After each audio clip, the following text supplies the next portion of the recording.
পরের জন্য খাল খনন করলে নিজেদেরকেই সেই খালে পড়ে মরতে হয়। দেখুন, এই স্বামী স্ত্রী রেস্টুরেন্টে খাইতে আসছিল, আর তার গার্লফ্রেন্ড মিলে বুদ্ধি করে আসছিল তার বউকে আজকে ঘুমের বড়ি খাইয়ে অচেতন করে তারা দুজন মিলে পালিয়ে চলে যাবে। তাই তার গার্লফ্রেন্ড এসে পানির বোতলে ঘুমের বড়ি দিয়ে যায়।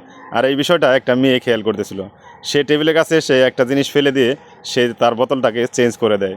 সে ভালো বোতলটা রেখে সেই বিষাক্ত বোতলটা নিয়ে এখান থেকে চলে যায়। লোকটার গার্লফ্রেন্ড নতুন একটা পানির বোতল নিয়ে অন্য একটা টেবিলে গিয়ে বসে বসে ফোনে কথা বলতে থাকে। আর ওই সুযোগে ওই পিচ্চি মেয়েটা তার পানির বোতলটা চেঞ্জ করে দেয়।